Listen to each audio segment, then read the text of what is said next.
Welcome to the Broome Community College Library. Today we'll be looking for articles in Academic Search Complete. This is a full-text database that contains a full text of articles from scholarly journals, magazines, and newspapers.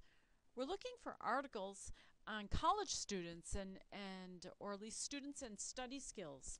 So we'll type in college and we'll put "and" between the terms, and then we'll use double quotes, study skills. We put study skills in double quotes so that it will be searched as a phrase. We put "and" between the keywords so that everything will be included. Once again, we're searching Academic Search Complete. We have 473 results. Notice the results are sorted by relevance. That means what is appropriate, what is relevant to the search terms will come up first. If currency is important, you might want to select date descending. That would reorganize the results so that more current items would be at the top of the list. I think for the time being, I'll have it at relevance. Okay, as I look at the very first item, I notice it says find full text or request a copy. That means that the article is not in this database, the complete text of the article. So what I'll need to do is to go to Interlibrary Loan Request Form, and I'll have to first of all create an account. Creating an account is only done once, the first time that you go to ILLiad. Once you create your account, which is free and easy to do, it'll be there for you the next time. I think instead of doing that, I'll refine my results. I want articles that have the full text. I heard my professor say something about wanting scholarly materials and not magazines. So I'll click on scholarly or peer-reviewed journals to get experts' opinions on the topic. I'll also slide this bar over to make my search a little more current, and then I'll update the search. Now my results are a bit fewer, and as I go down, I find an article called Performance of College Students, Impact of Study Time and Study Habits.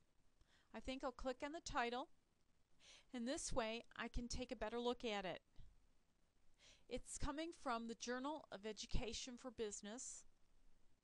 These are subject terms that have been pinned to the article. Apparently the article deals with these terms. And there's a nice abstract or summary of my article.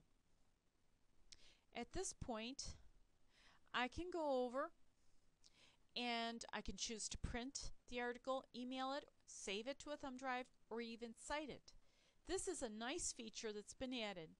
It will take the citation and put it in the style guide format that you're using.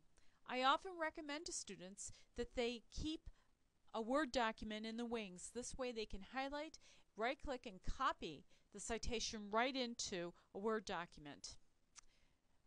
Notice that you'll have to clean it up a bit. After the first line, the second and third line should be indented.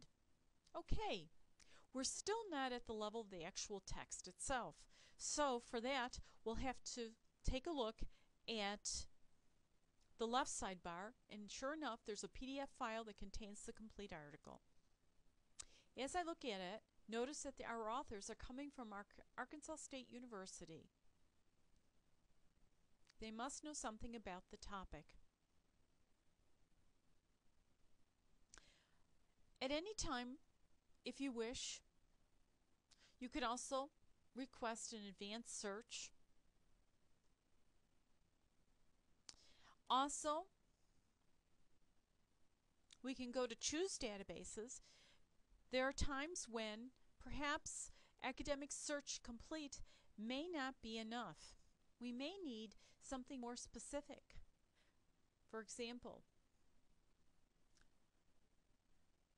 PsycInfo, or PsycArticles.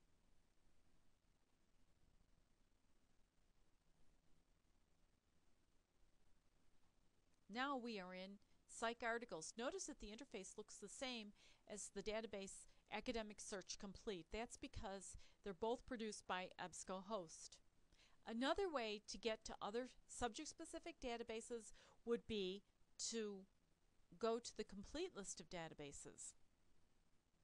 And once again, for example, a student of history might want to search the Gale World History and Context. Once again, thank you for listening, and if you have any questions, feel free to ask a librarian. Thank you.